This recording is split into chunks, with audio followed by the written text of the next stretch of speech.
Good morning all of you. मैं Meena Duchaniya, assistant professor SPC government college Ajmer. BSc part second, paper third, physical chemistry के unit first में हम thermodynamic first की study कर रहे थे। उसी के कंटिन्यूस में बच्चों आज हम स्टडी करेंगे स्थिर दाब पर परिवर्तन या स्थिर दाबी प्रक्रम, changes at constant pressure, isobaric process. किसी सिस्टम में स्थिर दाब पर कोई परिवर्तन संपन्न कराने के लिए ऐसा सिलेंडर लिया जाता है जिसका पिस्टन किसी रुकावट के बिना स्वतंत्रतापूर्वक सिलेंडर पे घूम सकता है। हम एक सिलेंडर लेते हैं, पिस्टन लगाते हैं यहाँ पे, अतः इसकी साम्य स्थिति को हम उस पर रखे गए वजन से ज्ञात करते हैं। तंत्र में हम चाहे कुछ भी कर रहे हो, पिस्टन तब तक स्थिर नहीं होगा तब तक क्या होगा, P = P अपोजिट की शर्त पूरी नहीं हो जाती, क्योंकि विपरीत दाब, P अपोजिट का होता है विपरीत दाब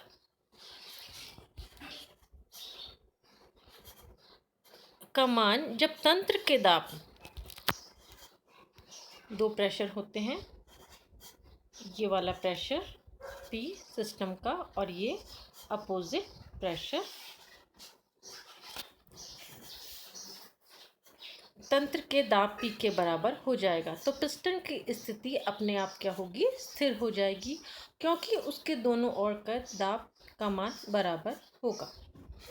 चूँकि दाब स्थिर है यानी P सिस्टम का प्रेशर और P अपोजिट प्रेशर दोनों इक्वल है, अतः थर्मोडायनेमिक के फर्स्ट लॉ के according DE = DQ - P dV, ये होगी हमारे पास इक्वेशन 15।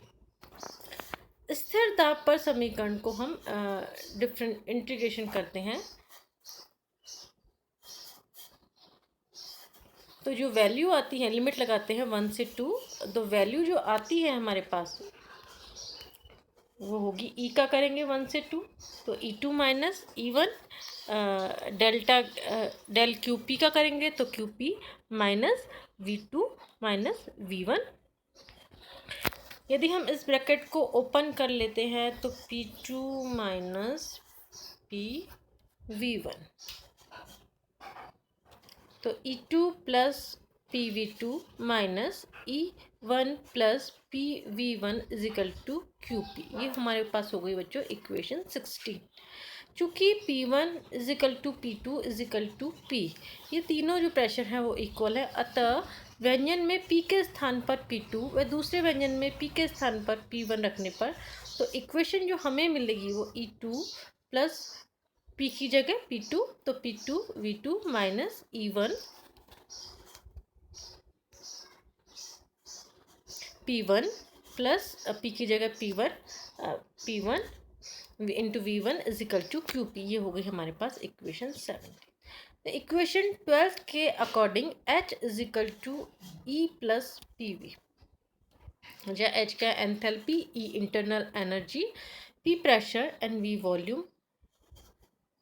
H क्या है, वो एक मात्रात्मक गुण है तथा सिस्टम की अवस्था स्टेट फंक्शन है, तो इक्वेशन 17 को हम निम्न प्रकार से लिख सकते हैं, रिलेशन होता है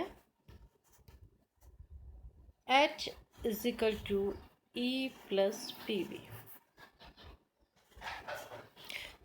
तो H2 हो जाएगा E2 + P2 × V2 और H1 हो जाएगा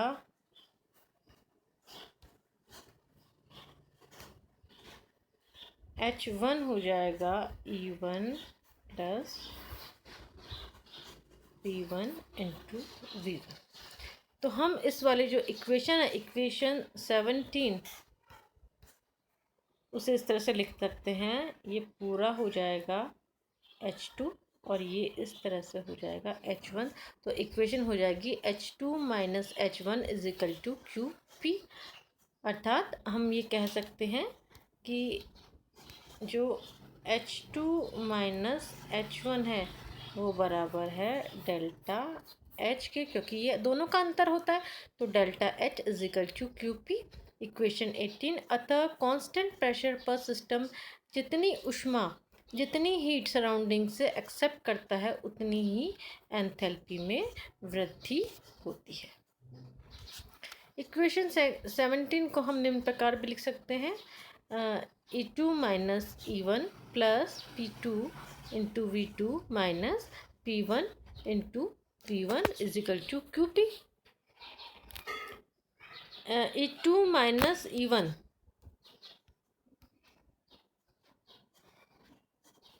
E2 माइनस E1 को हम लिख सकते हैं डेल्टा E, और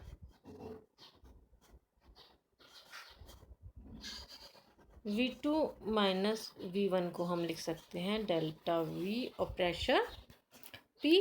तो delta E plus P into delta V is equal to QP। ये हो गया इक्वेशन 19। अतः QP सराउंडिंग से ग्रहण की गई ऊष्मा कब कांस्टेंट प्रेशर पर, और डेल्टा V आयतन में हुए परिवर्तन को ज्ञात करके हम तंत्र की ऊर्जा में परिवर्तन डेल्टा E को कैलकुलेट कर सकते हैं। एक अनंत सूक्ष्म परिवर्तन के लिए जो इक्वेशन 18 है उसे हम निम्न प्रकार लिख सकते हैं। इक्वेशन 18 क्या था हमारे पास, डेल्टा एच क्यू पी। तो D H is equal to del Q P. ये हो गई इक्वेशन 20।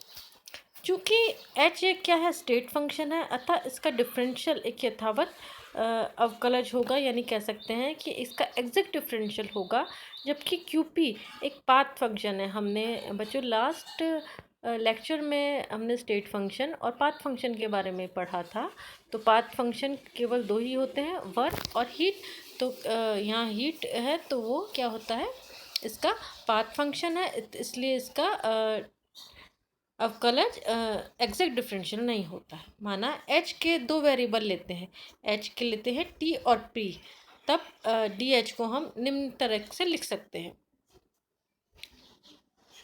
यानी हम ये कह दें कि एच फंक्शन है टेम्परेचर और प्रेशर का, तो हमने इसका एग्जैक्ट डिफरेंशियल करते हैं। D H is equal to del H upon del T at constant pressure into D T plus del H upon del P at constant temperature into D P. ये हो गई equation 21। ये है constant pressure पर, तो D P is equal to 0। तो यदि D P is equal to 0 है तो ये वाली टर्म है,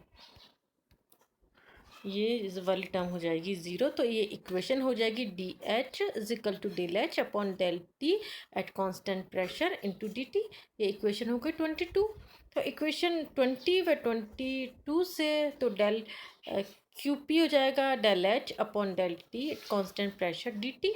यहाँ अगर हम डी टी को यहाँ नीचे ले आते हैं तो Q P is equal del Q P D T is equal to del H upon del T at constant pressure. 23 question.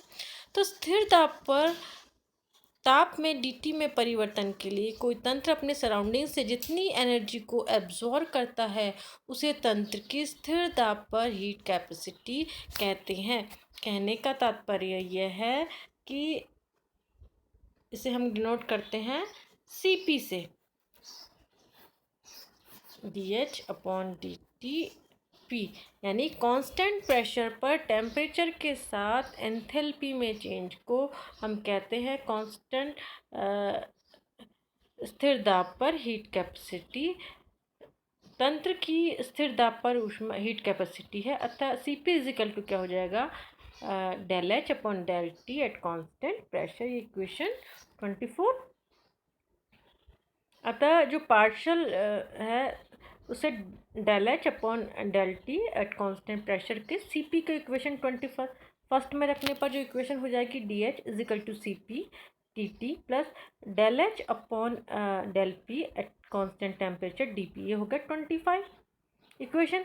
तो स्थिर दाब के किसी परिवर्तन के लिए DP is equal to 0, DP is equal to अगर 0 होता है तो ये term 0 is equal to D H is equal to CP into D T, equation 26। तो ये स्टेट में T1 से T2 के मध्य निश्चित परिवर्तन के लिए तो डेल्टा एच लिमिटेशन है T1 से T2 Cp into dt। Equation 27, ताप के इस परास में Cp का जो मान होता है वो कांस्टेंट रहेगा, अतः 27 इक्वेशन को हम क्या लिख सकते हैं, del H is equal to Cp delta T. तो इक्वेशन 18 है, कांस्टेंट प्रेशर पर किसी सिस्टम के लिए एक इक्वेशन है जिसमें Cp व डेल्टा टी का मान एक्सपेरिमेंट द्वारा आसानी से डिटरमाइन कर सकते हैं। इस प्रकार किसी सिस्टम की एंथैल्पी परिवर्तन को हम कैलकुलेट कर सकते हैं। नेक्स्ट बच्चों हम बात करते हैं हीट कैपेसिटी की। हीट कैपेसिटी क्या है कि किसी तंत्र की, किसी सिस्टम की हीट कैपेसिटी, हीट की वह क्वांटिटी है जो सिस्टम के टेम्परेचर को 1 डिग्री सेल्सियस 1 डिग्री वृद्धि कर दे। और अच्छे से हम इसे समझ लेते हैं कि किसी गैसीय तंत्र को यदि ऊष्मा दी जाए तो उसका प्रसार होता है, अर्थात ताप के साथ उसके आयतन में भी वृद्धि होती है। यदि हम आयतन को सीमित कर दें अतः स्थिर कर दें तो उसके दाब में वृद्धि हो जाएगी। अतः किसी गैस की हीट कैपेसिटी स्थिर दाब पर ज्ञात करने के लिए Cp और स्थिर आयतन पर ज्ञात करने के लिए Cv। तो इसे हम डिनोट करते हैं C से, C is equal to del Q upon dt। इस अगर कांस्टेंट वॉल्यूम पे है तो CV is equal to del Q upon D T, या कह सकते CV is equal to del E upon del T at constant volume. और अगर CP है तो CP is equal to del H upon del T at constant pressure. यानी ये है इक्वेशन 31। कांस्टेंट वॉल्यूम पर टेम्परेचर के साथ इंटरनल एनर्जी में चेंज, और Cp का है कि कांस्टेंट प्रेशर पर टेम्परेचर के साथ एंथैल्पी में चेंज। तो बच्चों आज हमने CPC कांस्टेंट प्रेशर पे एंथैल्पी में हमने चेंज देखा। तो और नेक्स्ट हम क्लास में पढ़ेंगे relation between Cp and Cv। Thank you.